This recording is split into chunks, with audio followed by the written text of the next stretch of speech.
So welcome back to the part B of lecture 12, and I'll continue talking about the transmission risk level computation.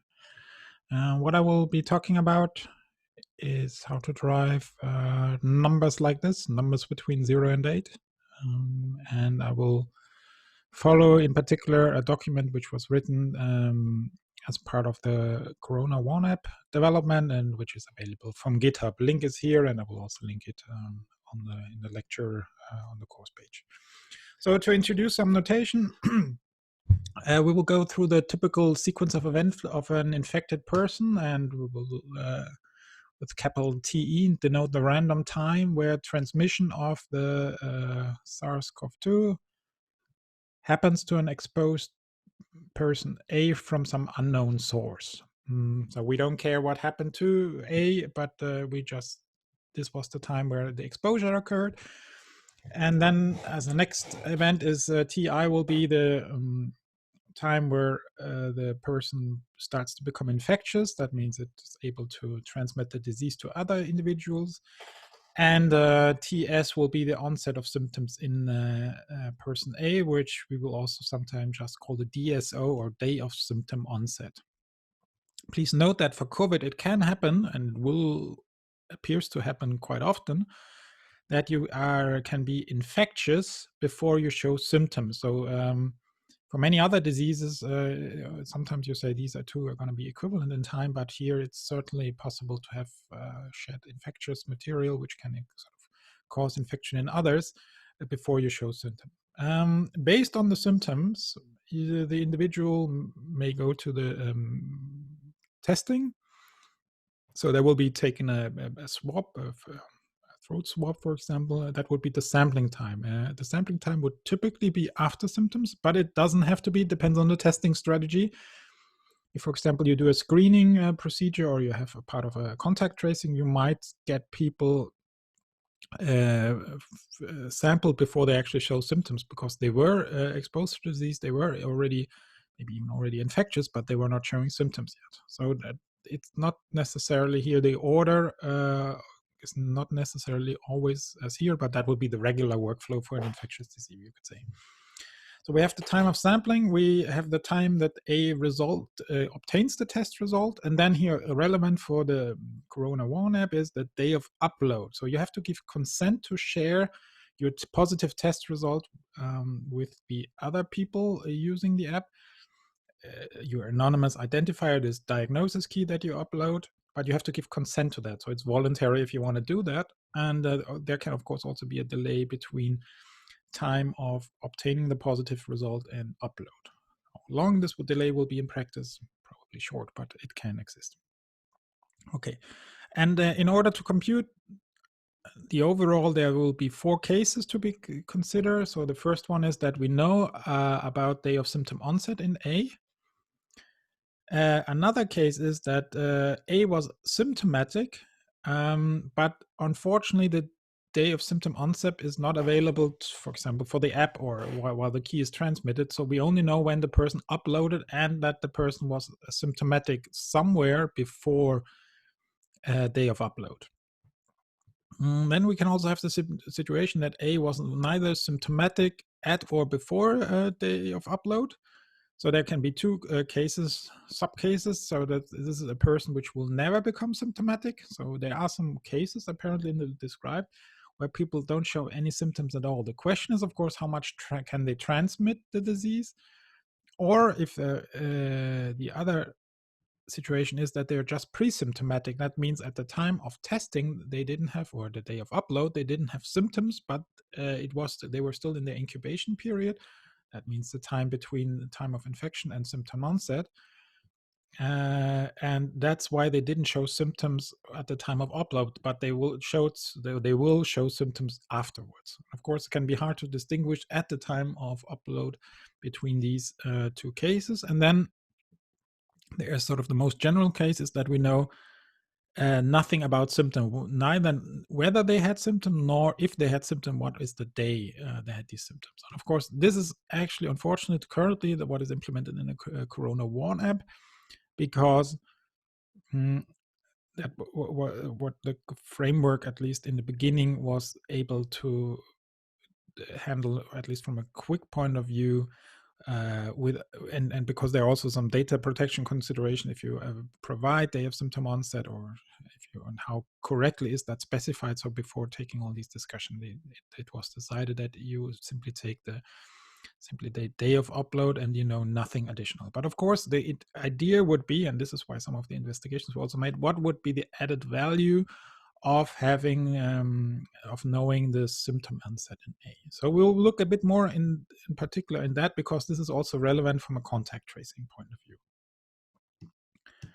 Right. Okay.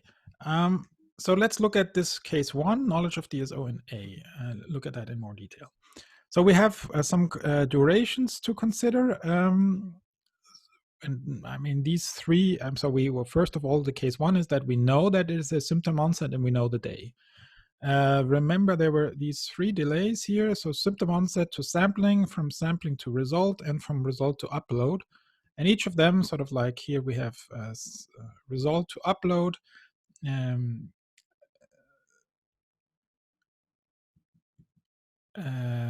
sampling to a result, and symptom to sampling. And each of these we will say will be characterized by some random variables. So it will be discrete. We will just simply count in days. We will do everything discrete because it's easier.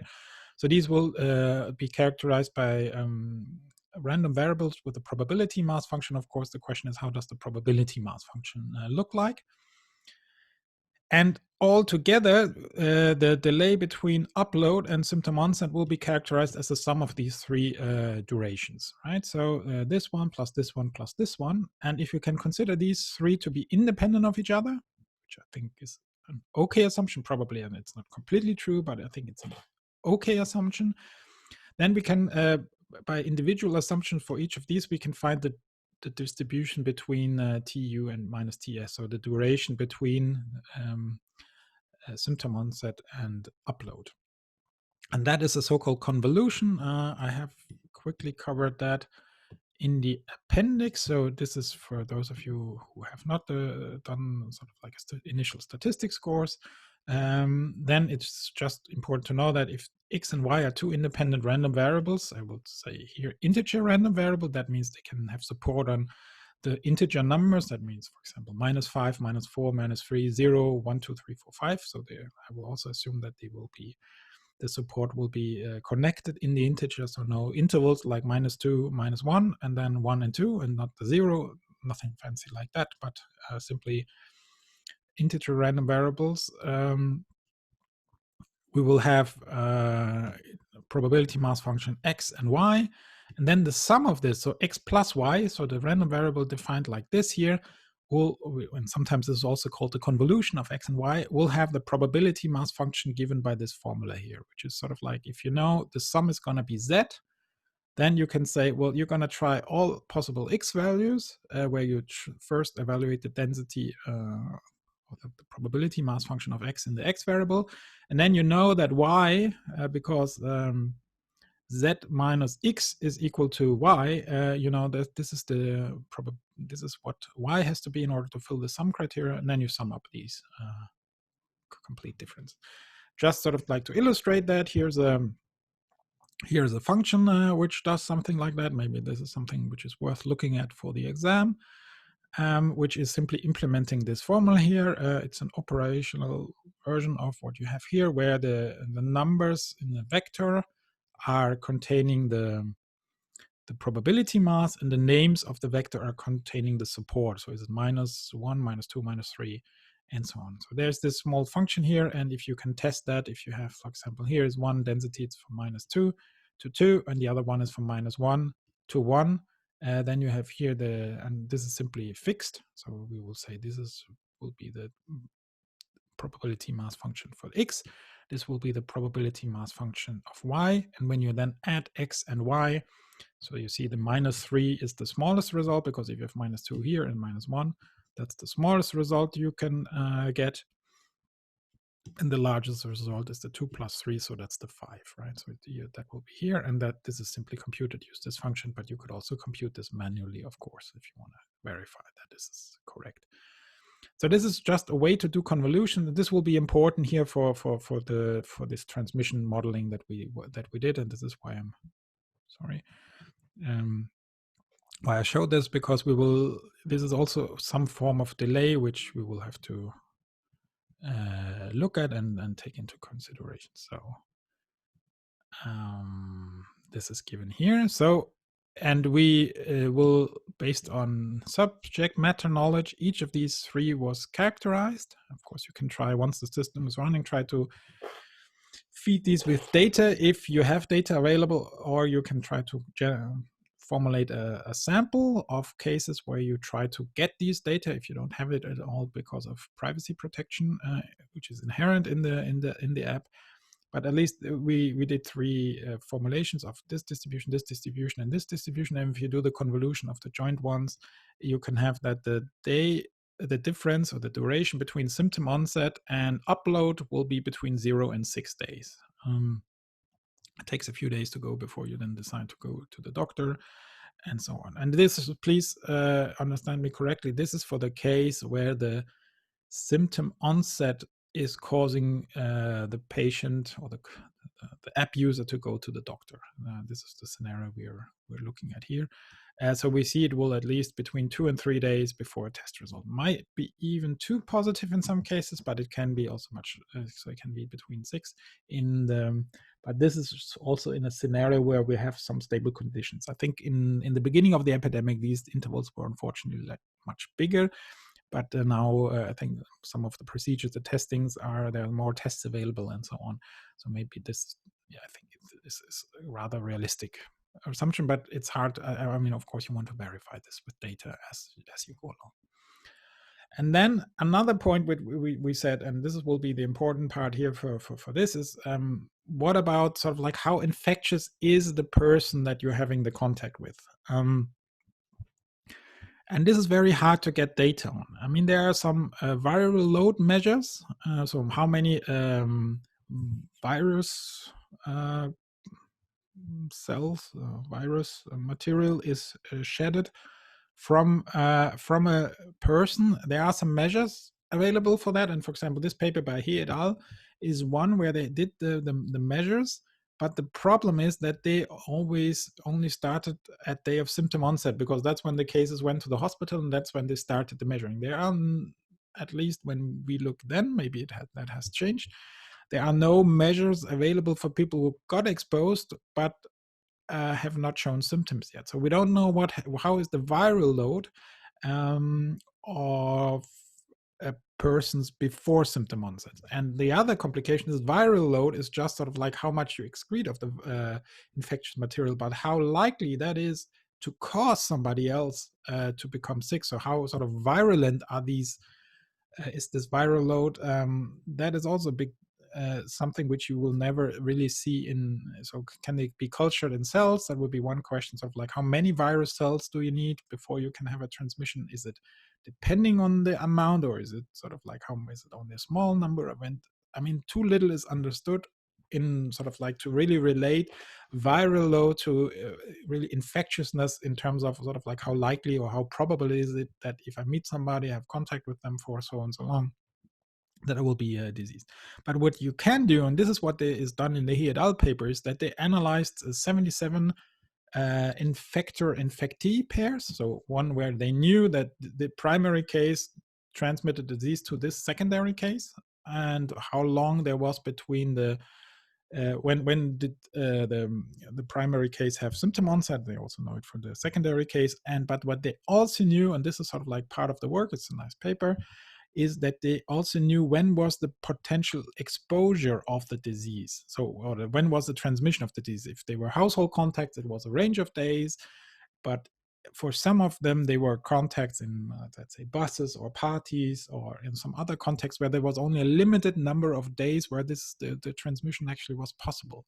So based on these 77 pairs and then a left-shifted gamma distribution, which I've here, for the analysis, we discretized, we can get an proxy, and what this really characterizes is it was originally a probability distribution which said when did a secondary case, given that there was a transmission, given that you have these infector-infectee pairs and you knew symptom onset in the primary case, when was the day that the person got transmitted the disease relative to the symptom onset in the primary case. So that was information which was available, and what was really sort of like in this Nature Medicine paper, really saw that there is a certain likelihood, and it's not small, that you can have the exposure before symptom onset in the primary case. And that is really something which shows that this disease is going to be hard or harder to control, because that's this I mean that like between 20 and 40% of the transmission occur in this window here, where this case doesn't know for sure yet that he or she can act based on that. I have symptoms, I will stay at home. So this is something which is a bit critical there, and to maybe even worse, a recent correction has appeared because somebody looked at this paper quite carefully, and they realized that the inference they did from here, they had 2 of these 77 pairs which they by accident removed for the likelihood analysis, and these had of serial interval of -4 and -3 days. So that means sort of with that there it made it likely that the exposure happened actually even in before more than 2 days, or maybe like 3 or 4 days before symptom onset in the primary case. So actually there's an updated figure now which has not built into this yet, but I think this will occur soon. That that shifts this year a bit further to the left. But remember, this is sort of like time to exposure for time to, of exposure, probability of exposure relative to the symptom onset. And this is not really what we wanted, because sort of like this can of course only happen once, that you become exposed. We are interested in that 2 individuals meet at a given day, and what's the probability likelihood in this case. But since this is the best we have, that we said we will use this as proxy, we will use it as the so-called relative infectiousness. So we just take this probability density function, discretizes, and then we'll just scale it. So the maximum value is 1, and we will say this is sort of like a relative infectiousness. So we would say then the individual, a case is most infectious 1 day before symptom onset. That's where you have the highest probability. It doesn't say what it is, the probability, but this is where the most infectious material is excreted. Also quite a lot 2 days before symptom onset, and on the day of symptom onset, and then declining. And what is important also for control is that, and many analyses seem to confirm that at least in most cases, maybe there are some special cases I wouldn't know for sure, is that after symptom onset a few days, like 8, a week, then this is not infectious anymore. They still excrete maybe virus material, but it's not one which leads to transmission. But even the CT values are quite low. Okay, so this is sort of like important to know. This is because this will be the component of infectiousness here. And now we will say we will stand at time now, T naught, or the upload of a key, and we will have to see what happens at that point, because that's what we want to know. And we want to know something about the symptom onset in the primary case A. We will call that TSA. T naught is the day, and we know sort of like how long ago symptom onset is in the case. And now we want this infectiousness not sort of like anchored such that time 0 is onset of symptoms in the primary case. We want it to be anchored such that it's at time 0, so at now. And we will of course be interested in sort of like what happened today, what happened yesterday, and so on. So this is a simple shift of this distribution, but it's sort of like also with the flipped sign and so on. So this is sort of like a bit sort of non-intuitive, I have to admit. So let me just show this. Maybe first let's take the example. So So we will look at the infectious profile if now the day of symptom onset happened 2 days before the upload, and we will say this here is time of upload. So this was, and we will say for ease of exposition, upload is today. So this was yesterday, the day before yesterday, and so on. So this is the kind of curve we want to get, which is just, as you see, sort of like a shift of this curve here to the left.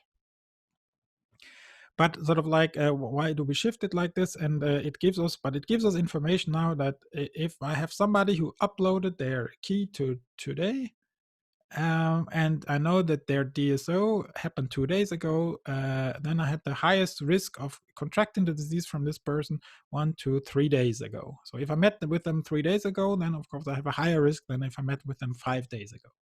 Right? And just sort of like to make this here a bit more clear, will try to show this in the whiteboard. For this, I have my old whiteboard sharing problem. I use screen sharing, so I should be now in the whiteboard setting. So we will use an example here. And I will write.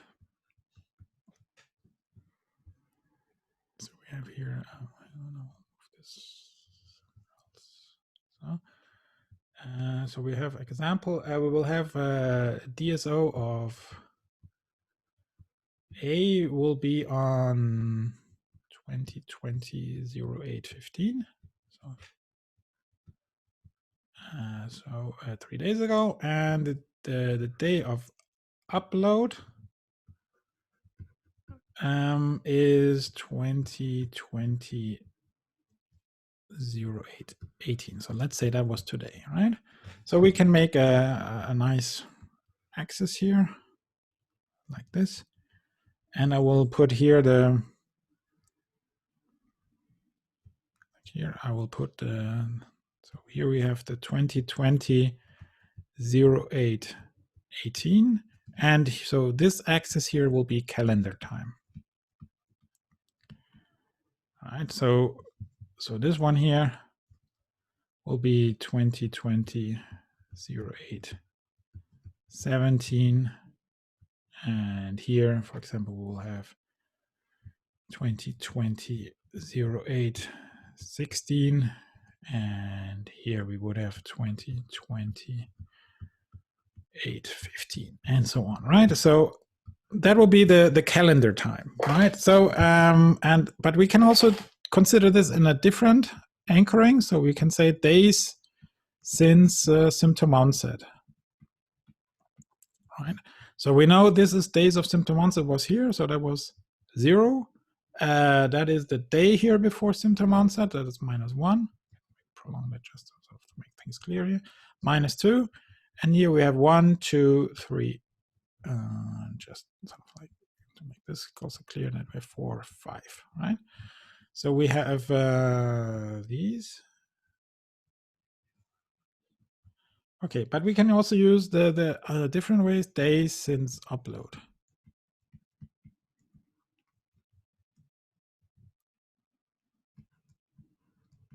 All right, so the days of upload was here. So that will be 1 day past, and then we have here -1, -2, -3, -4, -5, -6, and so on, right? And then we can also say, so this is days, but we could also look into the future, just reverse this, days until day of upload, right? So of course this will be here, and this is just flipping the sign here, -1.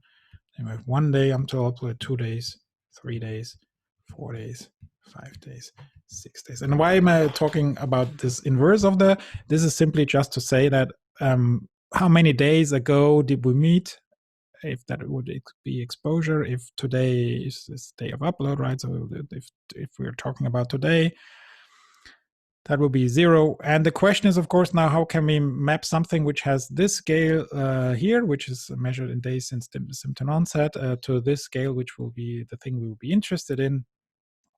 And this is what this function here, which I had. and I'll move the sharing again to the other one, is that's given by that equation, right? So like this one here, right? Okay. So if I do this, so this is as I showed here, this is for 2 days. Then of course for 3 days, you will always shift it a bit to that direction. And here is sort of like a 3D version of that, you could say. So this is here the intensity, so the upward axis is shown here. So we had 2 days. That will be highest was 3 days ago, as we said, 1, 2, 3. So that's the 2 days ago. There will be 0, 1, 2, 3 days ago, right? And so on and so on. So you can use such a chart to say, okay, so how many, if person uploaded the data today, how many days ago was it that we met? 6 days.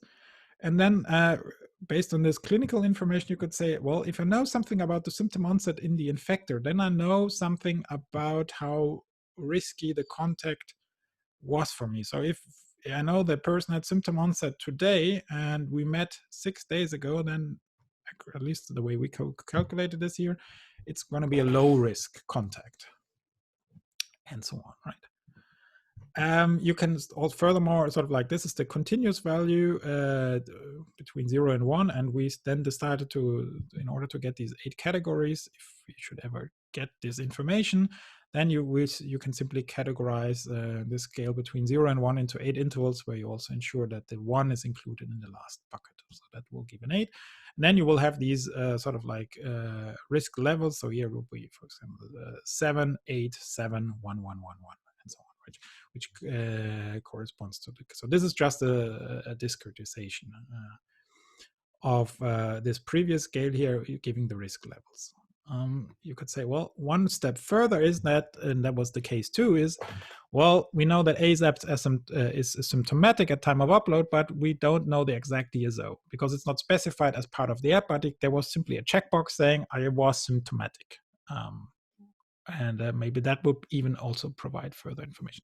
Maybe to go back, why is this relevant? I mean, it shows you that it matters quite a bit, sort of like how many days ago symptom onset actually was, right?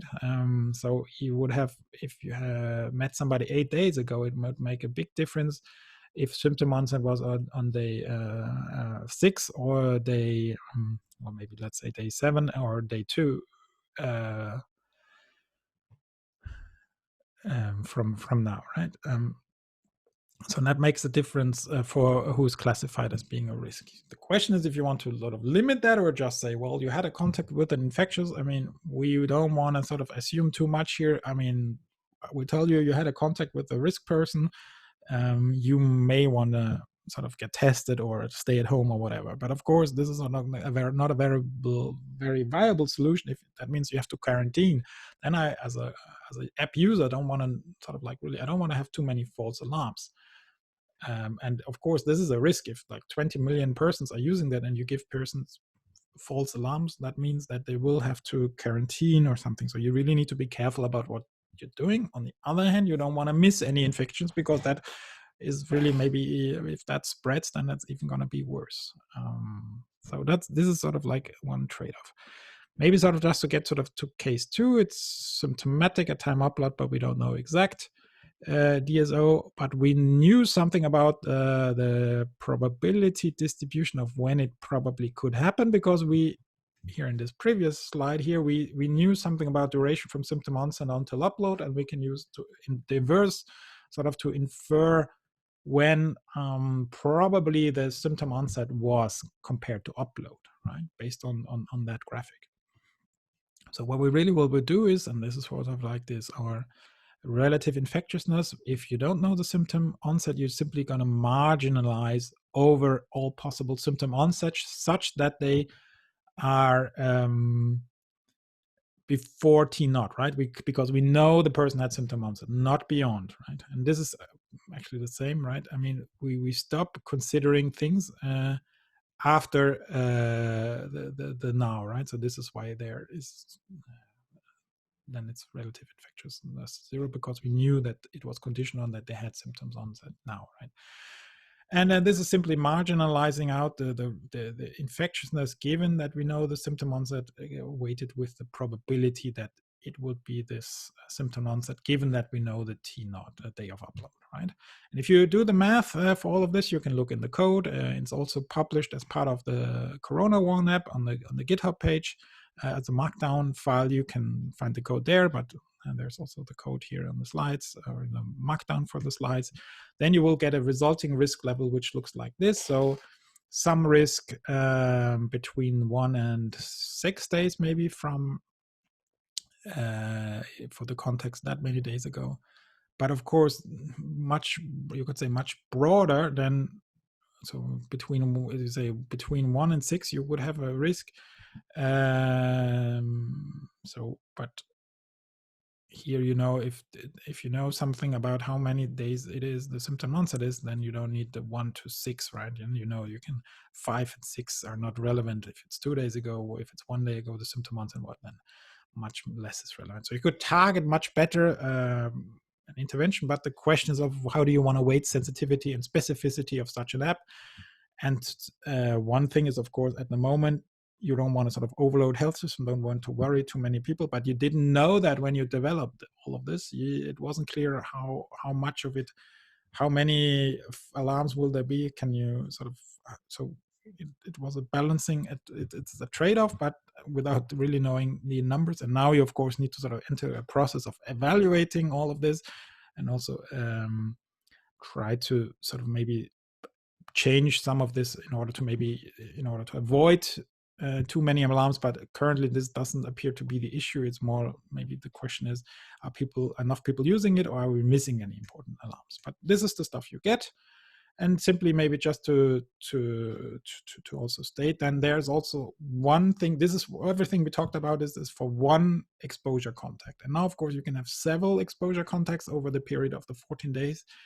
And there is a very, and in my opinion, this is something which is given by the Google API, Google Apple API, which is a bit strange way of sort of like, you weight contacts according to if they were close or far away. They have this bucket system. You add up, then you take the maximum observation, because you didn't want to sort of take all of them, because that's maybe also an identifiable problem, that you sort of like say that if this is this contact, then you know it, or some other things. I have a bit of a problem with the way which is handled here, because it seems to be a bit far away from how you would do it, maybe sort of like clean mathematics, that sort of like how are different contacts adding up your risk. But here's at least the description, I linked to it, it's explained. And what it will give you is a combined risk score for every time the app is doing the evaluation, which is once a day. And it will sort of like, given your past 14 days of exposure history and the diagnosis keys, it will calculate a risk score. And then there's a simple threshold. If you're above that risk score, you will be alarmed, and you will get you have a high risk. Then there's one, if it's an intermediate range, it says it's a low risk, but actually the app is still green, so that has led to some confusion. And then there, if it's below some threshold, then it's a low risk, no risk, don't worry. So this is something which is done by the app, this, or by the API, the scoring here. But of course, the result is again transported to the user. So maybe just to end this part of the lecture is, I mean, it's just to show that sort of like, this is, again, compared to some of the other models we have discussed, this is not sort of like rocket science, and some of it is really sort of like finding literature, combining information, doing approximations, and saying we were going to assume all that, and in order to sort of like do something more informed than simply say that our transmission kernel, this one here, should simply be 1 from 0 to 30 days, because, or 5 from 0 to 13 days, because everyone is at risk, and we don't want to sort of like rule out anything. And of course, I mean, it has implications to put a 1 here. You might exclude somebody, but on the other hand, if you wouldn't exclude somebody, then the risk is very low, then you're putting them in quarantine in vain. And this is why it's very important also for the epidemiologists to say we need to take epidemiological information into account. If you leave this all to computer science, they would just say between 0 and 14 days. But there is inherent information in that there's an infectious disease, and let's use that. And at least the old version of the framework provides a framework that you can actually parameterize and get epidemiological information into this. And I think this is very important. And it's an example, and this is maybe sort of why it's put in the last lecture. It's an example of using mathematical or statistical modeling in here it's statistics, folding, other things, and it's actually put into direct use. 60 million users are using some of this. That's some responsibility, but that also means that what we teach you in this lecture has relevancy for practical infectious disease control work. And I think if you ask sort of why did I take this course, here's would, for example, be one part where you see that with your insights about the modeling. Also, of course, sort of like you could now use the simulation by Ferretti et al. To try to sort of answer some of the questions which politics will have, sort of what's it going to bring, how much can the delay be before it's critical. I didn't cover that, there was simply no time for that, but there's code in the Ferretti paper which you could now use to sort of say, if we can do the testing one day faster, that's going to be that and that much reduction in the R naught. And that's sort of stuff which you didn't know how to do before the course started. Speaking in terms of the apps, it has become clear that contact tracing apps are not the silver bullet for COVID-19 control. I think most people who did epidemiology beforehand were either very skeptical or knew that. I just simply linked to posts about this, sort of like, I mean, they were quite hyped in the beginning, and of course I think many countries stopped using their apps, and some of them are still using it, but it has really a very sort of low impact. But on the other hand, and I mean, it depends very much on how many people are using it actively, but there are also side effects of this, right? I mean, in Germany, you had to think about digitalization processes. How do people get their lab result back in a quick way? This is now handled through the infrastructure of the app, and not by paperwork, or that you have to call your doctor and stuff like that. So that meant also that some of the processes were speed up, and that's of course sort of like something which is useful for the entire process. And it will detect some contacts which you would never get by manual contact tracing. Sitting in a bus, sitting on a train for several hours, you don't know the other ones. You cannot specify this to when you ask in the contact tracing. Maybe if it was a large event, let's say I was in a bar, you could say I was in a bar. And then they have to sort of find ways to who was also in the bar. But here, I mean, this is a huge effort, and of course they can quickly be overloaded to do all of this. And here the app provides one mean of doing these type of contacts which you wouldn't get. I mean, your spouse, your children, your close friends, they probably are not the ones which sort of like where it will be helpful that the app tells you, okay, this person was infected, because you know that you talk to them, you were there, or you already sort of like infected by them.